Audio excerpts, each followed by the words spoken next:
Bom dia, boa tarde ou boa noite, sejam bem-vindos a mais uma aula de redes complexas. Vamos começar? Na aula de hoje a gente vai falar sobre o experimento de Milgram, que foi um experimento muito importante do século passado, para motivar a ideia de mundo pequeno. Depois vamos falar do modelo de Watts-Strogatz, que vai capturar essa ideia, e vamos terminar a aula falando de propriedades estruturais induzidas por esse modelo. Então, essa pergunta, seria o mundo um vilarejo, vem a ver com a ideia de que as pessoas estão conectadas por laços de amizades em redes sociais reais. E isso era objeto de estudo, pelo menos desde o início do século XX. Seria então o mundo um lugar pequeno, onde as pessoas conseguem alcançar umas às outras através de relacionamentos de amizades? Bom, o experimento de Milgram foi um experimento construído para tentar comprovar empiricamente que de fato o mundo era pequeno. A ideia aqui é de que os caminhos na rede social de amizade entre duas pessoas não relacionadas seria muito curto. Esse experimento foi realizado por Stanley Milgram na década de 60. Ele era pesquisador e professor de Harvard na área de psicologia social, um pesquisador muito influente, e ele cunhou esse termo small world, né, mundo pequeno, a partir desses experimentos que ele realizou. Então, como é que eram os experimentos dele, né? A ideia é que o sujeito que participava do experimento tinha que enviar uma carta para uma pessoa em Boston. E além do lugar, né, da cidade de Boston, esse sujeito sabia o nome completo da pessoa e a formação da pessoa. No caso, eu acho que era um dentista ou algo assim, que era colega de Milgram. Essa carta deveria ser enviada pelo sujeito a alguém que esse sujeito conhecesse pessoalmente. E aí esse sujeito, esse alguém, né, que recebia essa carta, deveria de novo escolher alguém na rede de amizades dele para encaminhar essa carta com o objetivo de fazê-la chegar, né, a esse destino, a essa pessoa na cidade de Boston. A cada passo desse processo, o sujeito que participava do experimento enviava um cartão postal para o Milgram para dizer, né, para quem que ele tinha enviado a carta no próximo passo. E assim o Milgram conseguia acompanhar a evolução dessas cartas pela rede social real. Então a origem, né, dos sujeitos aqui eram pessoas das cidades de Omaha e Kansas City, que são no interior dos Estados Unidos, e o Milgram elegeu centenas de sujeitos escolhidos de maneira aleatória, utilizando o catálogo telefônico. Estamos falando aqui da década de 60, né, muito antes da internet. Ele ligava para as pessoas, perguntava se elas queriam participar desse experimento e que, se caso positivo, o Milgram mandava um pacote com essas postais e as instruções para essas pessoas. A ideia é que esses sujeitos, onde essas correntes estavam iniciando, né, tinham uma distância grande, tanto física quanto social, desse destino, dessa pessoa alvo lá em Boston. Então, alguns resultados desse experimento. Bom, a primeira coisa é que a maioria das cartas nunca chegaram ao destino. Em algum momento dessa corrente, as pessoas não passavam a carta adiante, então aquela corrente morria. Entretanto, algumas cartas chegaram ao destino, e o que é bem interessante é que o comprimento médio, né, o número de saltos na rede social de amizades que a carta teve que fazer até chegar no sujeito em Boston, né, foi de 5,5 na média, né? Isso é bem surpreendente, a população americana era da ordem de 10 a 8 naquela ocasião, e aí dois indivíduos, né, não relacionados estão muito próximos, né, na rede social de amizade. Então isso revelou e comprovou, digamos assim, empiricamente, pelo menos parcialmente, de que o mundo seria de fato um lugar pequeno. E esse número 5,5 depois inspirou essa ideia a ideia de 6 graus de separação, que é essa ideia de que no nosso mundo, né, de hoje, se você pega duas pessoas ao acaso, na média, você consegue chegar uma até a outra depois de 6 saltos nessa rede social. É claro que o experimento de Milgram ajudou a popularizar essa noção, inclusive esse número 5,5, né, na média que ele observou, é utilizado para para falar de 6 graus de separação, apesar do termo nunca ter sido usado por Milgram. Esse termo veio muito depois. Você pode perguntar, bom, e hoje, como é que é o mundo pequeno hoje? Então, em 2003, professores da Universidade de Columbia, nos Estados Unidos, fizeram uma versão moderna do experimento, utilizando e-mail ao invés de carta, né? E dando uma escala global, ao invés de uma coisa focada nos Estados Unidos. Então, eles solicitaram milhares de pessoas, e não centenas, para participarem desses experimentos, e muitas dessas pessoas eram voluntárias, você poderia voluntariar para participar. Então, envolvendo vários países, e não uma pessoa-alvo, mas 18 pessoas-alvos diferentes em diferentes localidades. Os resultados que eles obtiveram são relativamente similares, em particular, a maioria das correntes não chegaram ao destino, então as pessoas de algum momento paravam de participar da corrente, não passava para uma pessoa, então essa corrente não chegava ao final. Das correntes que de fato chegaram ao final, dependendo aí do alvo, etc., o comprimento médio dos caminhos era em torno de 5 a 7 saltos.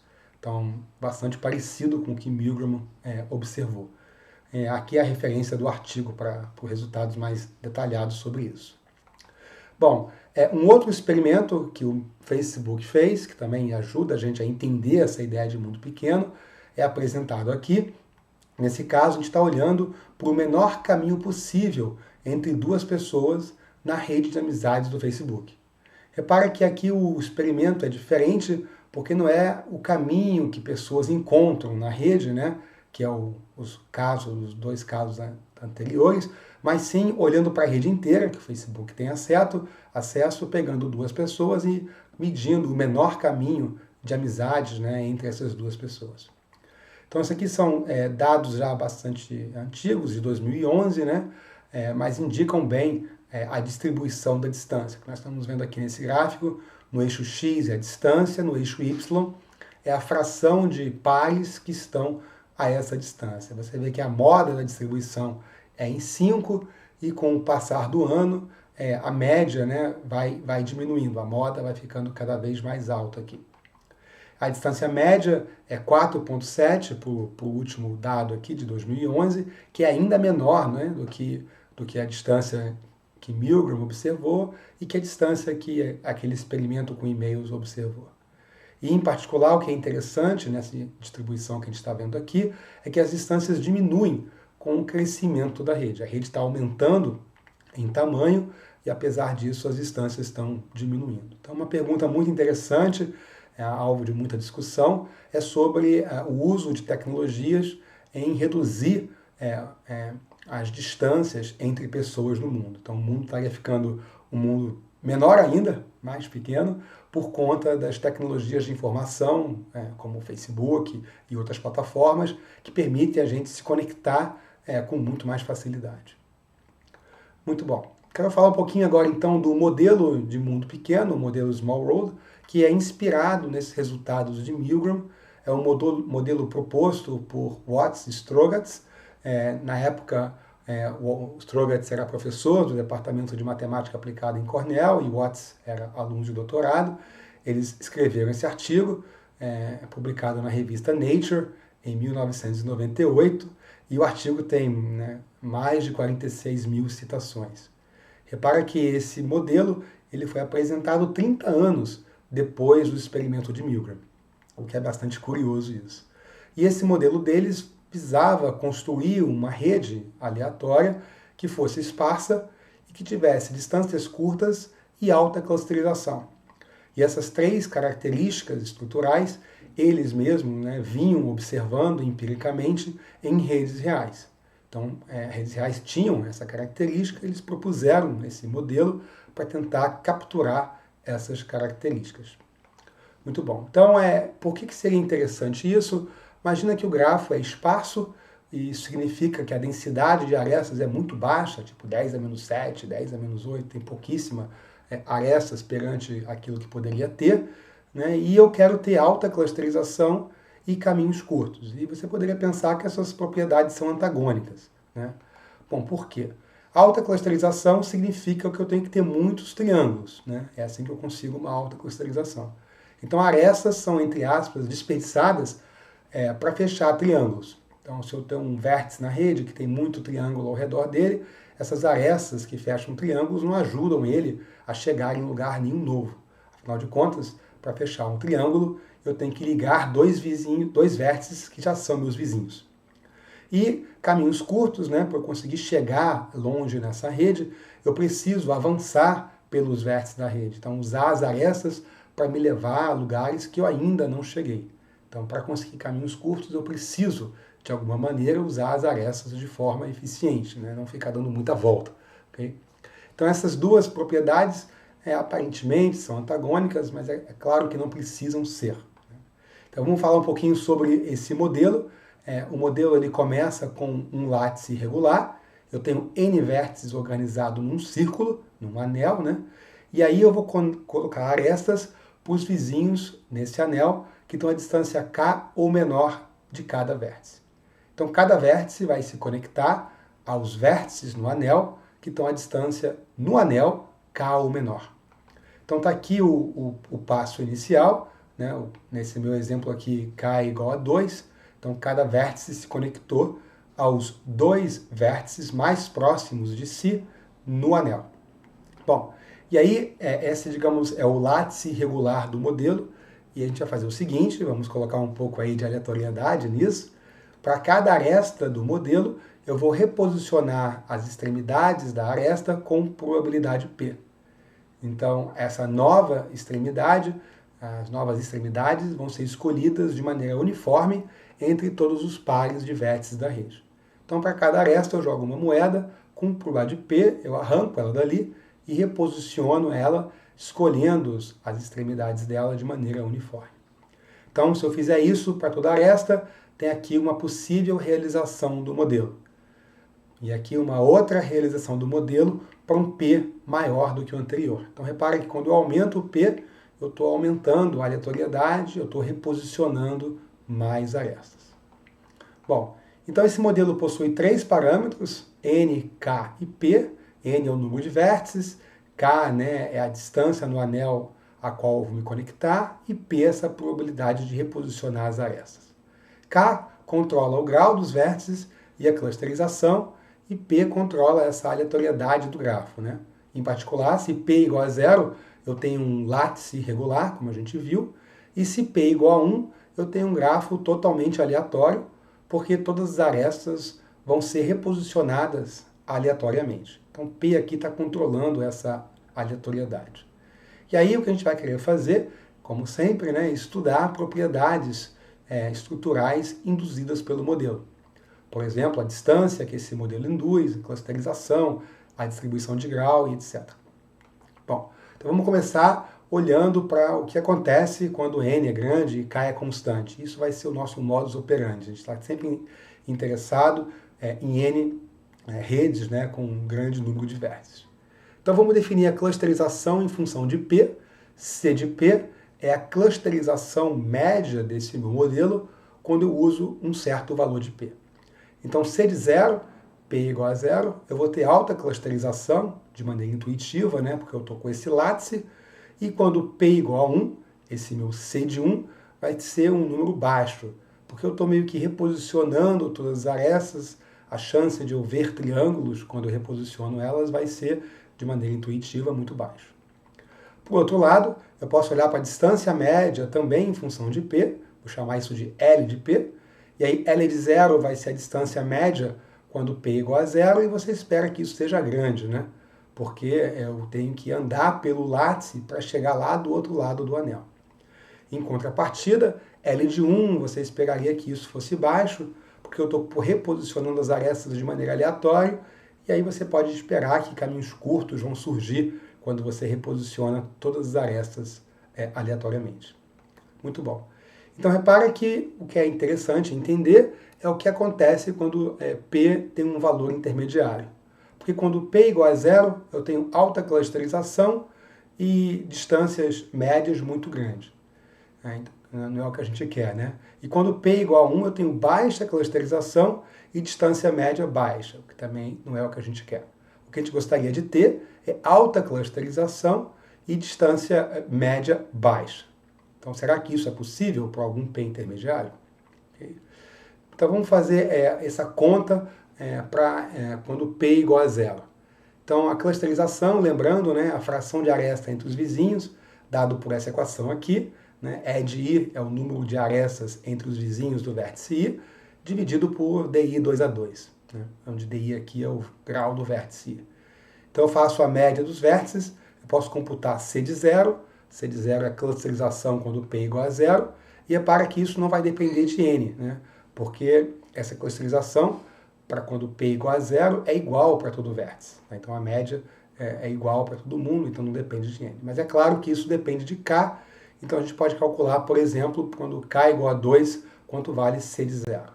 Então está aqui, né, o meu látice regular, quando K é igual a 2, e se você fizer a conta e contar quantas arestas tem entre os vizinhos de um vértice, ok? E fizer dividir por quantas poderiam ter, você vai obter um número meio. Então, C de zero aqui é igual a meio.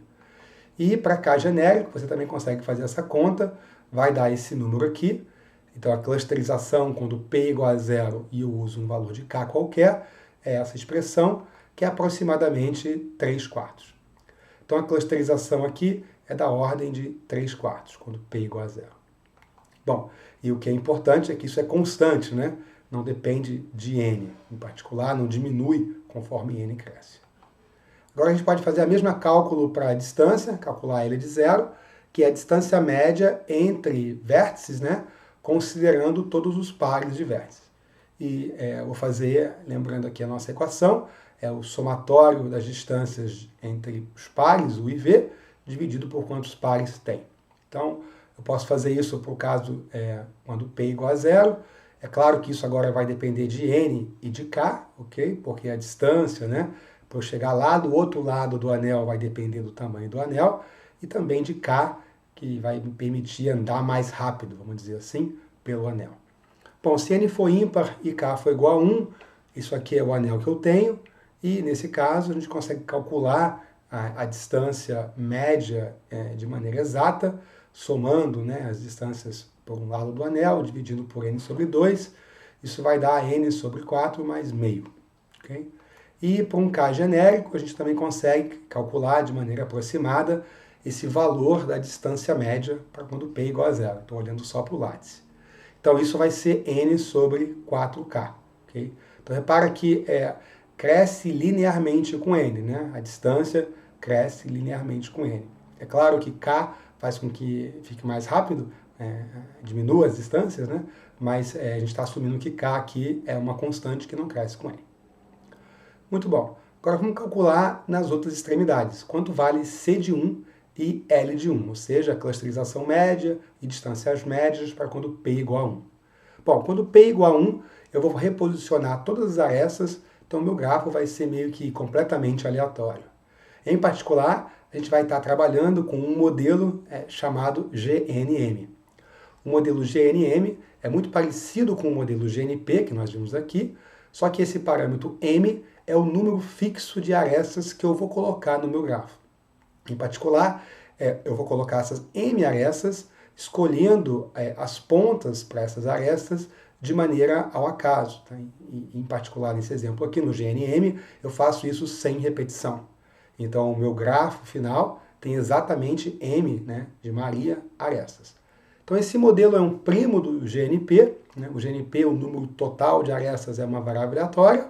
No GMN, o número total de arestas é sempre igual a N. E como as arestas são colocadas de maneira uniforme, né, no grafo, você pode imaginar, de maneira intuitiva, que as propriedades estruturais que nós vimos para o modelo GNP vão valer também para o modelo GNM. Pelo menos assintoticamente, quando N, o número de vértices, cresce. Então, essa intuição está correta, ok? E a gente vai basicamente utilizar, então, as propriedades estruturais do GNP para tentar entender o que acontece com esse modelo de Watt-Strogatz quando P é igual a 1, que é quando eu tenho um GNM. Então, lembrando aqui, no GNP, a clusterização média é dado por P e a distância média é dado por log de N sobre log de D, e esse D aqui é o grau médio da rede.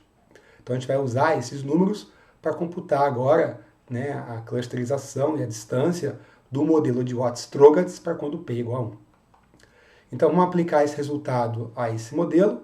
No Watt-Strogatz o grau médio é igual a 2K, né, porque eu tenho esse parâmetro K que me liga a vértices no anel, então o grau de todo vértice no látice é igual a 2K, e o grau médio, né, depois que eu embaralho tudo, vai continuar sendo igual a 2K.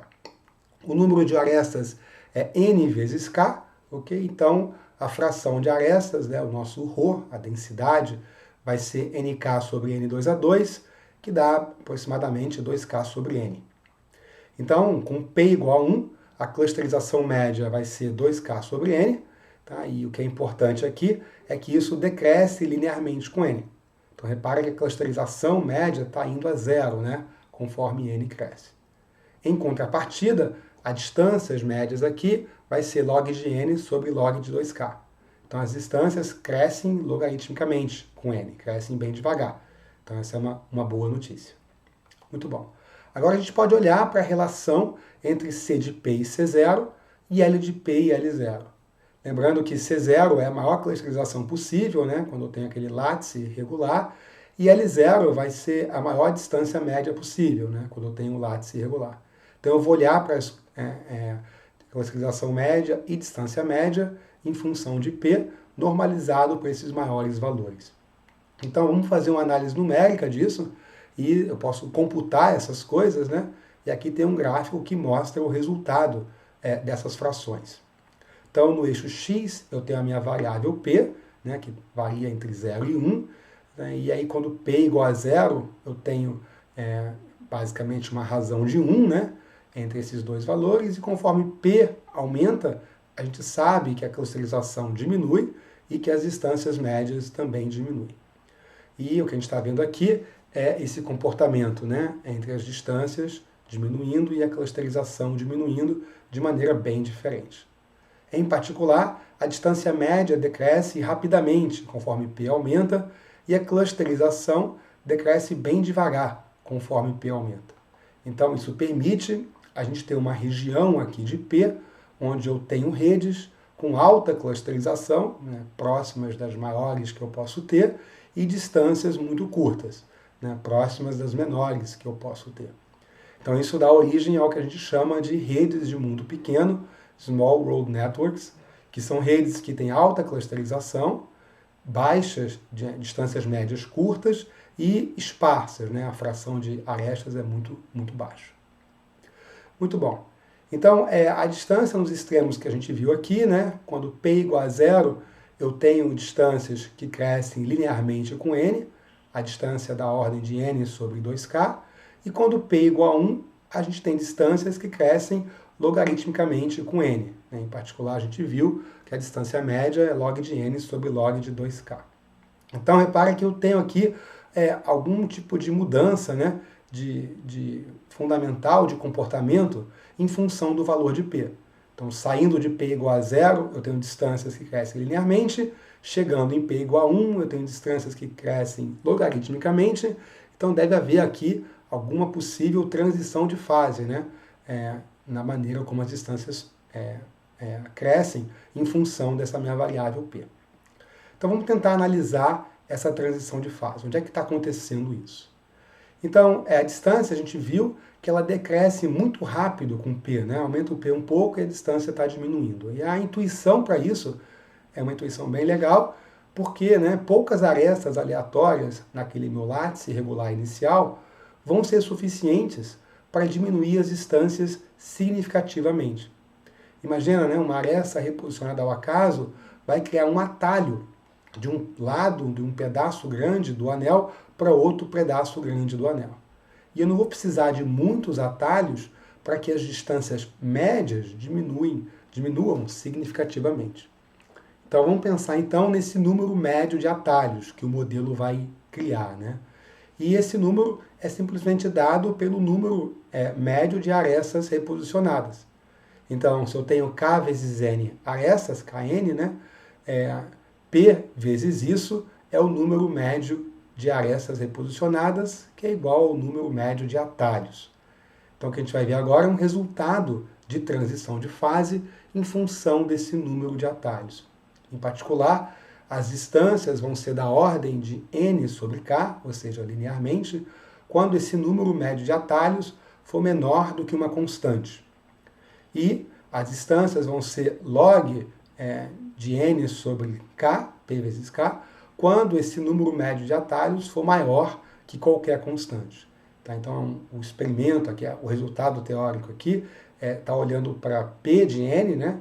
A probabilidade de ter um atalho conforme n cresce, olhando para os atalhos quando eles são menores que uma constante e maiores do que qualquer constante. Então, aqui é que acontece a transição de fase entre as distâncias médias, saindo do regime linear para um regime logarítmico. Então, a gente vê que eu preciso de um número constante ou maior que constante de atalhos para ter distâncias logarítmicas.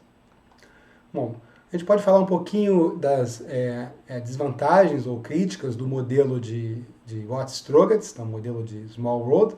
A primeira delas, né, que a gente já viu aqui, é que a distribuição de grau desse modelo não possui cauda pesada.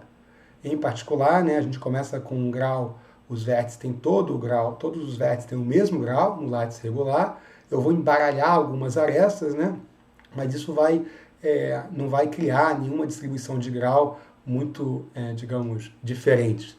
A gente vai ter os graus muito parecidos, em particular, essa distribuição de grau é muito parecida com uma binomial. Em particular, quando P igual a 1, a gente vai ter praticamente uma distribuição binomial. Esse modelo também não permite o crescimento da rede, né? É um modelo que se parece um pouco com o GNP, ele assume que esse N é fixo, então eu não consigo facilmente crescer a rede. Ele também não é inspirado em nenhum processo de formação. A maneira como a gente reposiciona as arestas é algo bastante pouco, digamos, intuitivo, né? Pensando do ponto de vista da lei de formação de redes sociais. E por último, a análise teórica rigorosa desse modelo, né, das propriedades estruturais do modelo, é bastante complicado, pela maneira como o modelo foi criado, digamos, estabelecido, definido. Bom, mas o que eu quero dizer é que todas essas limitações acima foram superadas em modelos subsequentes. Em particular, essa última que eu comentei, existem variações da definição do modelo que são mais fáceis de analisar matematicamente e muitos resultados foram estabelecidos, né, com variações e modelos subsequentes a esse.